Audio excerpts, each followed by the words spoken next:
Artemiz, şimdi bana söyler misin? Şimdi bana söyler misin kim olsa kanlı adam?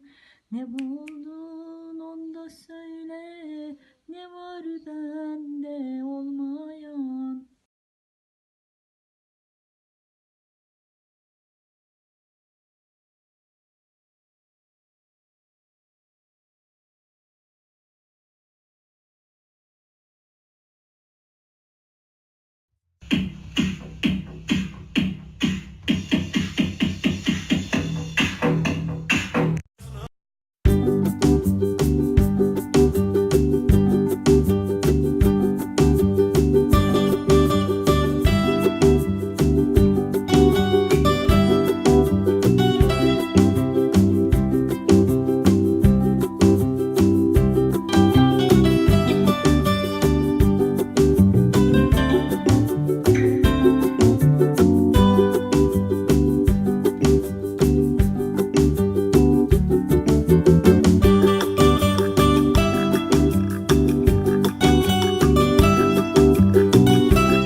つまりは好奇心にとらわれてたんだ。大切なものなら壊したんだ。明かりの灯らないホールケーキ、木製の君と踊ってたんだ。クローゼットで待った今日も小さな体ただ寄せ合って眠るのさ。Sırta mı omuzlara mı? He? Tamam. Tamam. Böyle iyi mi? Tamam.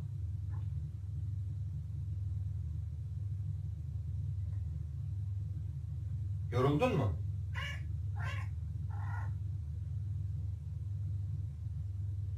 Şöyle yapayım mı?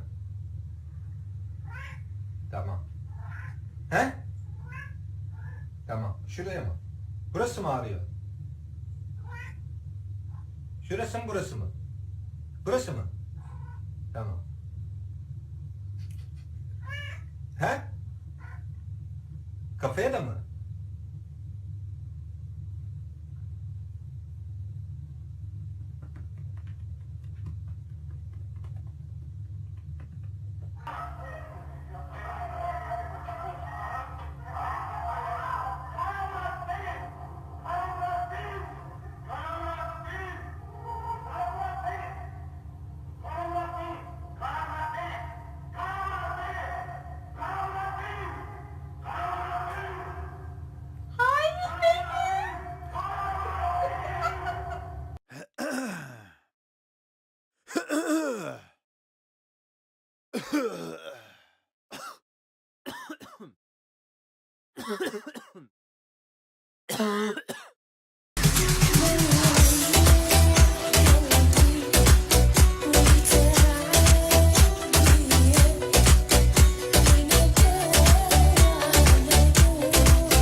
Kapalı kapıdan kafamı çıkarıp kafayı üşürdüm. Yüzüme okkalı cümleleri sürdüm. Hey yabancı ben zaten yıllardır işime dönüktüm. Parlayan bir emir gibi görünürdüm ama sürüktüm. Hayat bir bok ve bok çerisi dolu bir beyaz köpeğin balı. Gittikiler iştahla düşünür tepede duran ansızlı.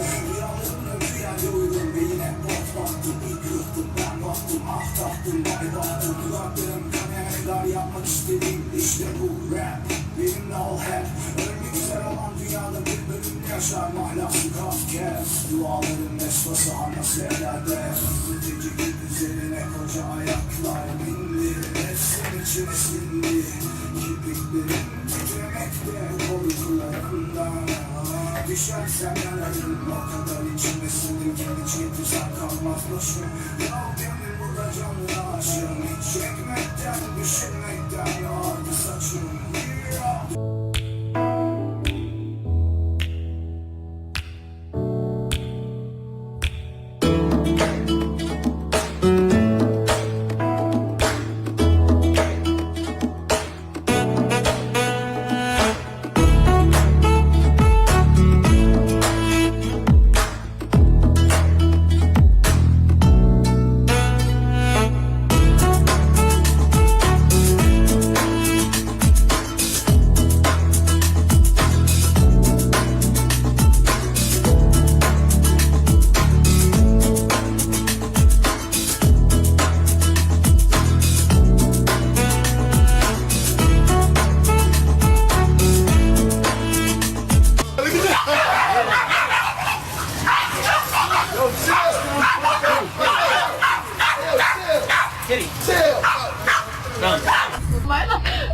Yapar bence. Wow, so sweet, so sweet. Ikke ta på, ikke ta på. Jeg tør ikke i hvert fall. Det er ikke snakk om. Og så snøfter hun.